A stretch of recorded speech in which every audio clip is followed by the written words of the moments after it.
Hi to this first lesson. In this lesson, we got to get ourselves Android, the studio under the studio. Is an idea which stands for Integrated Development Environment. It's basically where you make other software the same way that you use Microsoft Word to make text document. We use ideas to make other software. So what we have to do is we have to head to develop that Android that come. And then over there you can actually go ahead and see Android Studio.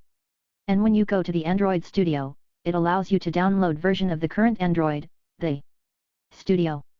At the time of this recording, the current version is 3.63. Usually you have a few different options when you go through download options, but they are oftentimes the beta version of that are not very stable. So you probably want to download the one that Android Studio is actually recommending at the time that you go there. For the most part of everything that we do in this course, that there is not going to be much difference between the different versions, and there's not going to be a difference whether you use a Macrovision or a Windows version.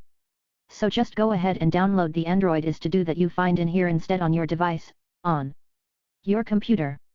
And then the next step is to move on to our next assignment, where we can actually load up on the studio and get a sense of how things actually work.